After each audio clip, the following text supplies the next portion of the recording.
ರಾಜ್ಯ ಸಚಿವ ಸಂಪುಟದಲ್ಲಿ ಖಾತೆ ಹಂಚಿಕೆಯ ಬೆನ್ನಲ್ಲೇ ಆಡಳಿತಾರೂಢ ಕಾಂಗ್ರೆಸ್ ವಲಯದಲ್ಲಿ ಅಸಮಾಧಾನ ಮೂಡಿದೆ.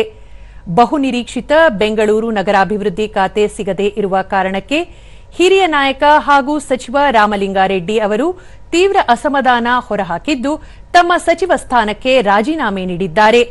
ಬೆಂಗಳೂರು ಅಭಿವೃದ್ಧಿ ಖಾತೆಯ ಬದಲಿಗೆ ಜಲಸಂಪನ್ಮೂಲ ಇಲಾಖೆ ಹಿಂದೆ ಮಾತು ಕೊಟ್ಟಂತೆ ನನಗೆ ಬೆಂಗಳೂರು ನಗರಾಭಿವೃದ್ಧಿ ಖಾತೆಯನ್ನೇ ನೀಡಬೇಕು ಎಂದು ರಾಮಲಿಂಗಾರೆಡ್ಡಿ ಅವರು ತಮ್ಮ ರಾಜೀನಾಮೆ ಪತ್ರದಲ್ಲಿ ಉಲ್ಲೇಖಿಸಿದ್ದಾರೆ.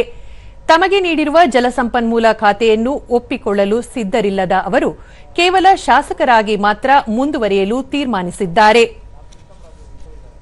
ಅವರಿಗೆ ಎಂಎಲ್ಸಿ ಸೀಟ್ಗೆ ರೆಕಮೆಂಡೇಶನ್ ಮಾಡೋದಕ್ಕೆ ಹೋಗಿದ್ದೆ ಕೃಷ್ಣರಾಜು ಅವರಿಗೆ. ಆಮೇಲೆ ಕೃಷ್ಣರಾಜು ಅವರು ಅವ್ರ ವಿಚಾರ ಮುಗಿದ ಮೇಲೆ ನಾವಿಬ್ಬರ ಪರ್ಸನಲ್ ಆಗಿ ಕೂತಿದ್ದಾಗ ನಾನೇನು ಇವ್ರನ್ನೂ ಯಾರು ಶಿವಕುಮಾರ್ ಅವ್ರನ್ನೂ ಕೂಡ ನಾನು ಮಂತ್ರಿ ಮಾಡ್ಕೊಳ್ಳಿ ಅಂತ ಕೇಳಲಿಲ್ಲ, ಅಥವಾ ಸಿದ್ದರಾಮಯ್ಯನವ್ರ ಹತ್ರ ಹೋಗಿ ನಾನು ಮಂತ್ರಿ ಮಂಡಳಿ ಸೇರಿಸಿ ಅಂತ ಕೇಳಲಿಲ್ಲ, ಅಥವಾ ಹೈಕಮಾಂಡ್ಗೆ ಹೋಗಿ ನನ್ನ ಮಂತ್ರಿ ಮಾಡಿ ಅಂತ ನಾನೇನು ಕೇಳಿರಲಿಲ್ಲ. ಮಾಡಿದ್ದಾರೆ, ಸಂತೋಷ. ಮತ್ತು ಅವತ್ತೇ ಶಿವಕುಮಾರ್ ಬೆಂಗಳೂರು ಪೋರ್ಟ್ಫೋಲಿಯೋ ನಿನಗೆ ಕೊಡ್ತೀನಪ್ಪ ಅಂತ ಹೇಳಿದ್ರು. ಆಯಿತು ಅಂತ ಬಂದೆ. ನಾನು ಅದನ್ನು ಕೇಳಿರಲಿಲ್ಲ, ಅದನ್ನು ಕೇಳಿಲ್ಲ, ಅವರೇ ವಾಲಂಟಿಯರಾಗಿ ಹೇಳಿದ್ರು.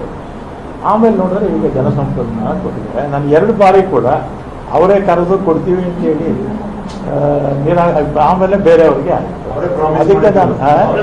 ಅದಕ್ಕೆ ನನಗೆ ಬೇಸರ ಆಗಿ ಈಗ ಆತ್ಮಸಾಕ್ಷಿ ವಿರುದ್ಧವಾಗಿ ಕೆಲಸ ಮಾಡೋಕ್ಕೆ ಆಗ್ತಿಲ್ಲ ಅಂತೇಳಿ ಇವತ್ತನ್ನು ರಾಜೀನಾಮೆ ಕೊಡ್ತಾರೆ.